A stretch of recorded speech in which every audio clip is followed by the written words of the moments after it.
Welcome to my channel, Jesus Marvel Ministries, Bible Study.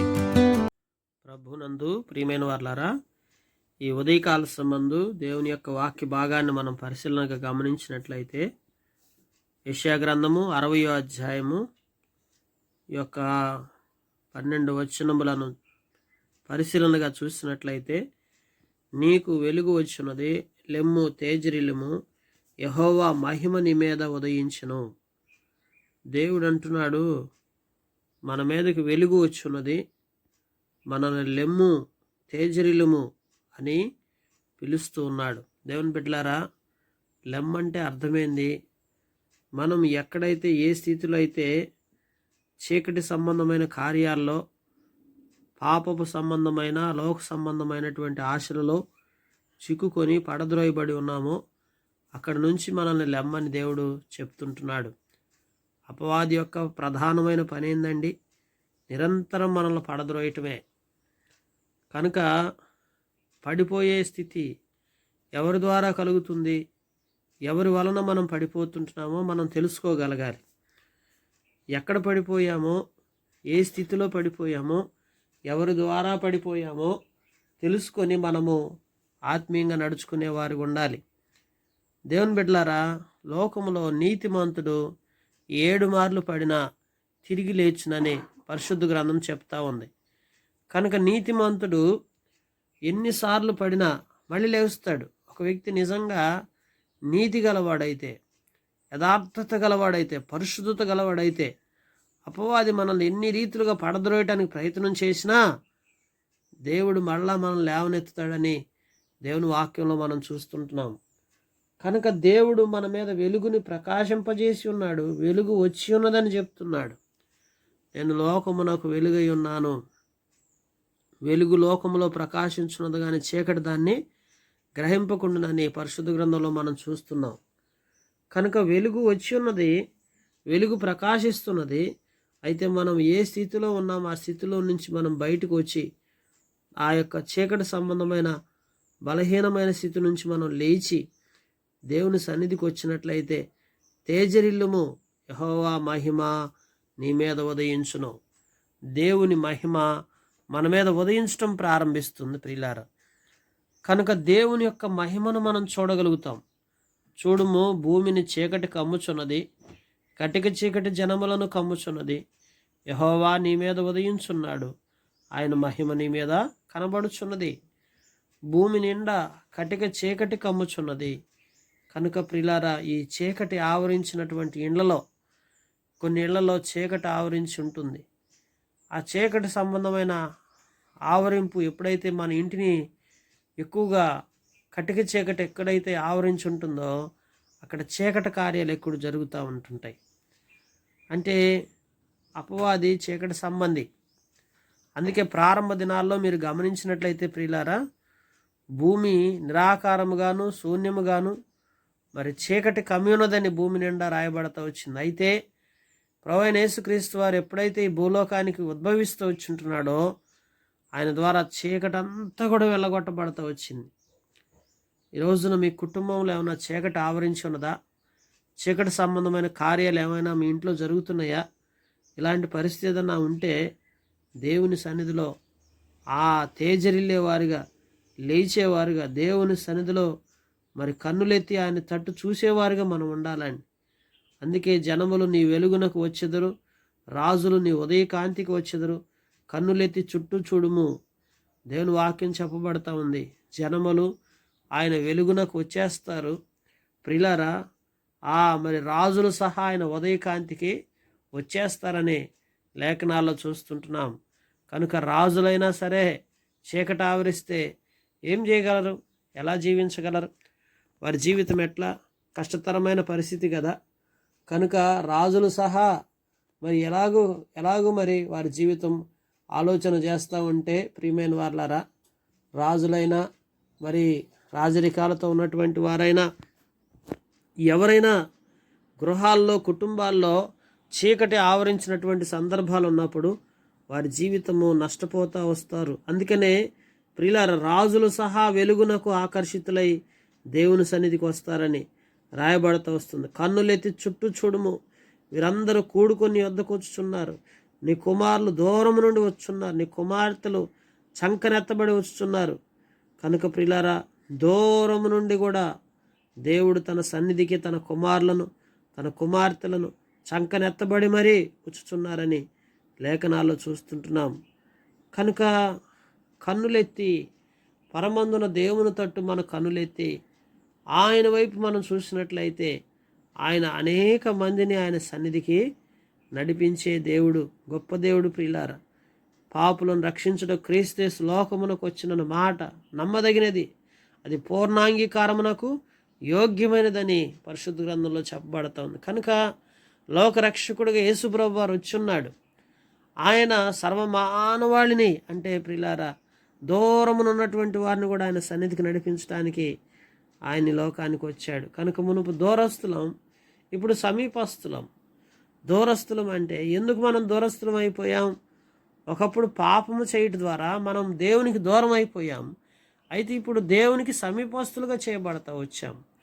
దేవుని యొక్క ఉద్దేశం ఏంది? తన కుమారుడైన యేసుక్రీస్తు ప్రభు వారిని వెలుగు సంబంధిగా మరి లోకానికి వెలుగుగా ఎందుకు పంపుతూ వచ్చున్నాడంటే చీకటి కార్యాలను బట్టి మన జీవితం దేవునికి దూరం అయిపోయింది. దూరం అయిపోయిన జీవితాన్ని మళ్ళీ దగ్గరికి చేర్చుకొని ఆయనకి సమీపంగా చేయట కొరకు. ఏ చీకటి అయితే దేవునికి మనం దూరం చేసిందో అదే వెలుగు ఈరోజు మనల్ని దేవుడికి సమీపంగా చేస్తూ వచ్చింది. ఈ రోజున మనం దేవునికి సమీపస్తులుగా చేయబడతా వచ్చాం.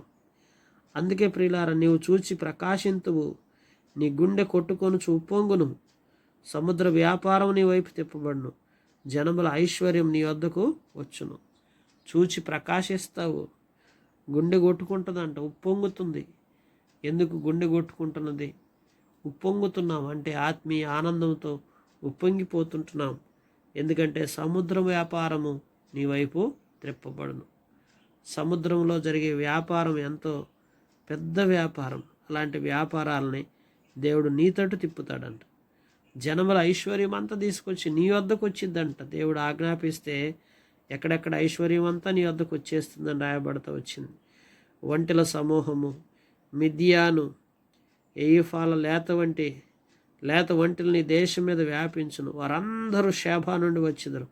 బంగారమును ధూపద్రవ్యము తీసుకుని వచ్చిదరు. యెహోవాకు స్తోత్రములను ప్రకటించెదరు. కనుక ఎక్కడెక్కడ బంగారం, ఎక్కడెక్కడ ధూపద్రవ్యాలు, ఎక్కడెక్కడ వంటల సమూహాలు, మిద్యాను, ఏఫాలు, లేత వంటి అవన్నీ కూడా నీ వద్దకు తీసుకుని రాబడతాయి.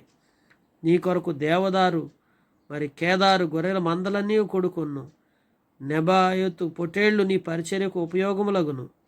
అవి నీ బలిపీఠమును మీద అంగీకారములగును. దేవుని వాక్యంలో చూస్తుంటే మరి అనేకమైన సంపదని నీ వద్దకు దేవుడు తీసుకొస్తాడని రాయబడతా వచ్చింది. కనుక ఎప్పుడైతే మనం వెలుగు సంబంధులుగా చేయబడతామో, చీకటి నుంచి పాపము నుంచి వేరై ప్రత్యేకంగా ఉండి సమీపస్తులుగా చేర్చబడి దేవుని సన్నిధిలో దేవుని తట్టు మన కనులెత్తి ఆ వెలుగుమయంగా మన కుటుంబాన్ని చేసుకుంటూ వస్తామో అప్పుడండి దేవుడు ఎక్కడెక్కడ సంపదలన్నీ అంటే ప్రియులారా మరి సముద్ర వ్యాపారం, అలాగే మనం చూస్తుంటే బంగారం, ధూపద్రవ్యాలు, అలాగే మరి గొర్రె మందల, అలాగే పొటేళ్ళు, వీటన్నిటిని కూడా దేవుడు తీసుకొచ్చి నీకు ఆ యొక్క బలిపీఠం మీద, అందుకే అవి నా బలిపీఠం మీద అంగీకారములగును అనగా దేవుడు బలిపీఠం ఎదుట మనం మోకరించి ప్రార్థించినప్పుడు దేవుడు సమస్తముని తీసుకొచ్చి నీకు అప్పగించే దేవుడు అండి.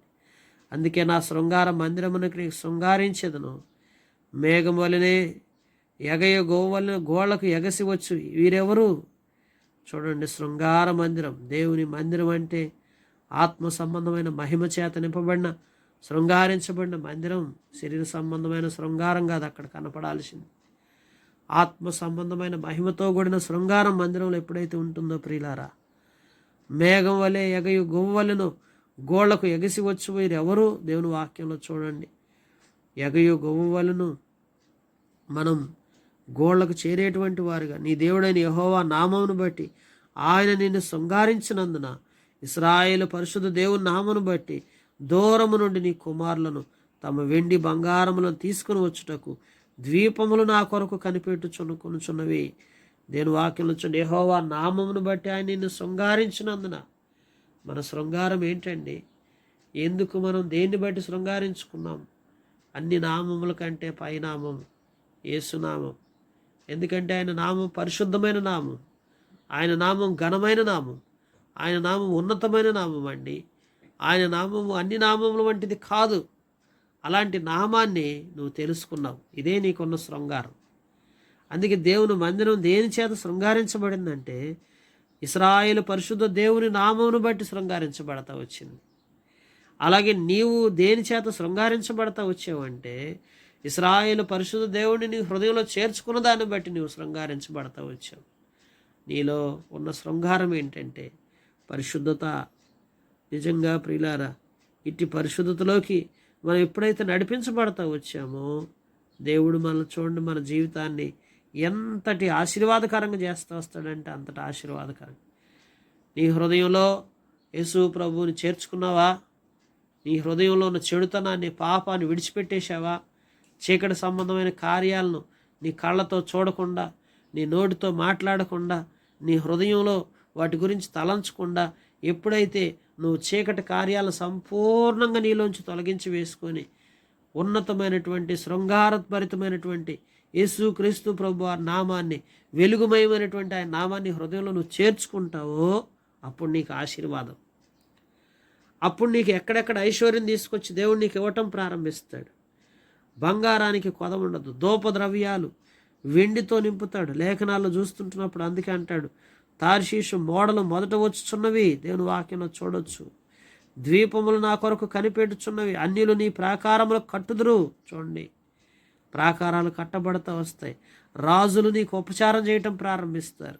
ఏలైనగా నేను కోప్పడి ఇది కొట్టి తిని కానీ కటాక్షించి నీ మీద జాలి పడుచున్నాను. ఒకవేళ దేవుడు కోప్పడితే నిమిషం మాత్రం నీ మీద కోప్పడి నీ పనులను బట్టి, నీ చర్యలను బట్టి, నీ తప్పిదాలను బట్టి, నీ అలవాట్లను బట్టి, నీ బలహీనతలను బట్టి దేవుడు కొన్నిసార్లు నిమిషం మాత్రం ఎప్పుడైనా ఒకవేళ నిన్ను కొట్టుండొచ్చు. కానీ దీర్ఘశాంతము గల దేవుడు నిన్ను ప్రేమిస్తూ నిన్ను ఆహ్వానిస్తున్నాడు. నువ్వు ఆయన సన్నిధికి వస్తావా? ఆయనకి లోబడతావా? పాపమును సంపూర్ణంగా విసర్జించి విడిచిపెడతావా? శరీర సంబంధమైన కార్యాలు ఇంకా నీలో ఏదైనా ఉంటే వాటన్నిటిని సంపూర్ణంగా విడిచిపెట్టేసి చీకటిని సంపూర్ణంగా పారద్రోలుతావా? నీ ఇంటికి వెలుగు వస్తుంది, నీ జీవితానికి వెలుగు వస్తుంది ప్రియులారా. కనుక నీ కుటుంబం వెలుగుమయంగా చేయబడుతుంది. దేవుని యొక్క ఆశదే, దేవుని యొక్క తృష్ణదే. అందుకే దేవుడు అంటున్నాడు, నిమిషం మాత్రం కొన్నిసార్లు తప్పు చేసినప్పుడు, పొరపాటు చేసినప్పుడు నీ మీద కోప్పడి నిన్ను కొట్టాను కానీ కటాక్షించి మళ్ళా నీ మీద జాలి పడుచున్నాను. నీ యొద్దకు జనముల భాగ్యము తేబడినట్లు వారు రాజులు జయోత్సవంతో రప్పించబడి నీ ద్వారములు రాత్రింబగళ్ళు వేయబడక నిత్యము తెరవబడి ఉండును. దేవుని వాక్యం చెప్పబడతా ఉంది. నీ యొద్దకు జనముల భాగ్యము తీసుకురాబడుతుంది. భాగ్యం అంటే ఏంటి?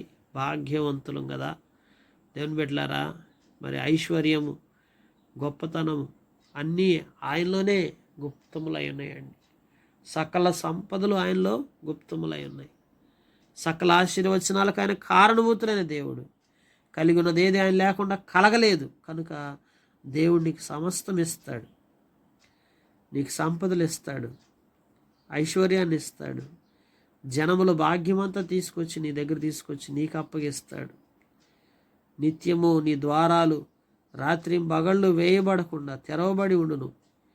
నిన్ను సేవింపనొల్లని జనమైన రాజ్యమైన నిలువదు, అట్టి జనములు నిర్మూలము చేయబడు.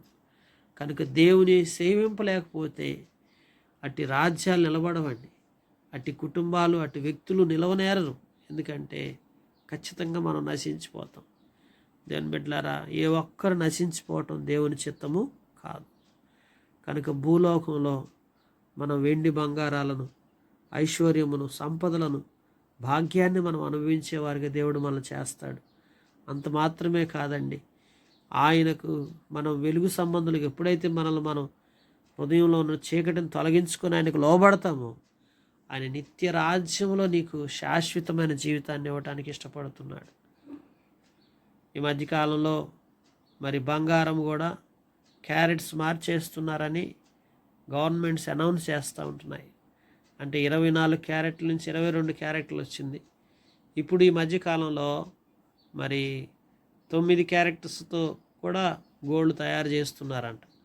9 క్యారెట్స్ బంగారం, అది కూడా మరి కేడేము బంగారముగా ఎంచబడుతుంది. అంటే దాని అర్థం ఏంటంటే దానిలో చాలా తక్కువ శాతం బంగారం ఉంటుందంట. మిగిలినదంతా కూడా ఇతర లోహాలని మరి దానిలో యాడ్ చేయటం జరుగుతుందంట. గవర్నమెంట్ ఈ మధ్య కొత్తగా పెరుగుతున్న బంగారపు రేట్లను బట్టి ఆ నిర్ణయం తీసుకున్నారు. అయితే ప్రియులారా, మన పరలోక రాజ్యం ఉన్నటువంటి బంగారం ఏంటో తెలుసా? శుద్ధ సువర్ణ బంగారం. ఇంకా దాంట్లో ఏ మాత్రం వేరేది కలిసే ఛాన్సే లేదు. ఈ రోజున మనం బంగారం అని చెప్పుకుంటున్న బంగారంలో కూడా ఇతర లోహాలు ఎన్నో కలిసి ఉంటాయి. దాంట్లో అది పర్సంటేజ్ చాలా తక్కువ ఉంటుంది. కానీ పరలోక రాజ్యంలో దేవుడు మన కొరకు నిర్మించిన పట్టణం శుద్ధ సువర్ణ బంగారం అండి. Pure gold. ఇంకా గోల్డ్లో ఏమి తేడా కానీ సందేహము కానీ లేదు.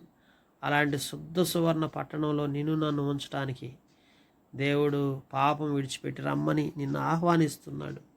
చీకటి నుంచి వేరై వెలుగుమయంగా నీ జీవితాన్ని మార్చుకోమని, నీ ఉన్న స్థితి నుంచి లేచి రమ్మని దేవుడు ఉదయకాల సంబంధం నీ ఇంటిని వెలుగుమయంగా నింపటానికి, నీ జీవితాన్ని శాశ్వతమైన వెలుగుతో నింపటానికి ఇష్టపడుతున్నాడు. నువ్వు వస్తావా? ప్రభువుకు లోబడతావా? ఉదయకాల సంబంధం నువ్వు ఆల్రెడీ రక్షణ పొంది దేవునికి మహిమార్థమై ఉంటూ దేవుని కొరకు సాక్షార్థమై జీవిస్తుంటే దేవుడు తప్పక నిన్ను దీవిస్తాడు. ఇంకా మన వ్యక్తిగత జీవితంలో ఏదైనా వెలుగు బదులుగా చీకటి ఏదైనా నిలబడి చేస్తుంటే ఉదయకాల సంబంధం ఆ స్థితి నుంచి లెండి దేవుని వాక్యం చెప్పబడుతుంది.